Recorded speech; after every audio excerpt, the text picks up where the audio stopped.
एक व्यक्ति जितने भी पाप कर सकता था उसने किए। आप कहो कौन कौन से पाप किए, वो गिनाना संभव नहीं, सारे पाप किए। उससे बड़ा कोई पापी नहीं था।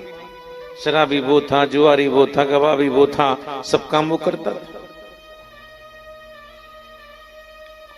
और बच्चा बच्चा जानता था कि ये आदमी नरक में जाएगा जब मरेगा जिस दिन, क्योंकि उसके कर्म ही ऐसे थे।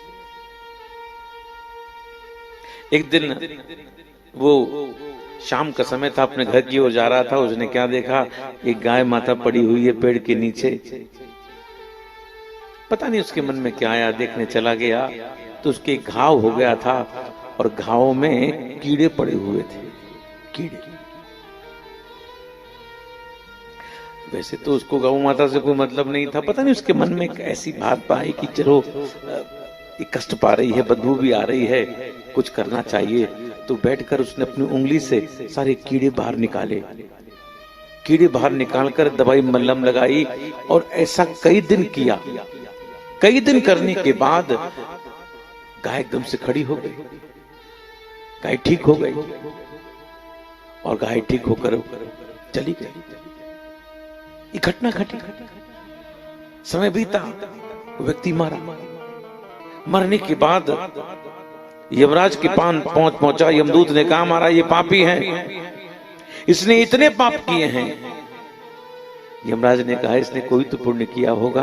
बोले हाँ महाराज, इसने कुछ पुण्य तो किए हैं, लेकिन वो जो आदमी था पापी, क्योंकि यम की यात्रा सहन करते करते बहुत दिन के बाद यमराज के पास पहुंचा था, भूखा प्यासा परेशान था बहुत ज्यादा।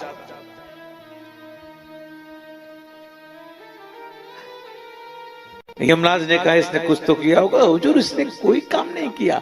यमराज ने कहा देखो, तो देखा हाँ, इसने एक, यमराज को लगा कि इसने गाय की सेवा की है। तो यमराज ने कहा बेटा एक काम कर। हाँ बाबा। बोले अपनी इस उंगली को निकाल ले, उंगली को लेकर जरा अपने मुंह में रख, तो उंगली को चूस। उस आदमी ने जैसी उंगली को चूसा, उसमें से अमृत निकला है उसकी उंगली से, और अमृत का पान कर कर वो यमलोक से पार होकर ठाकुर के धाम में पहुंच गया महाराज।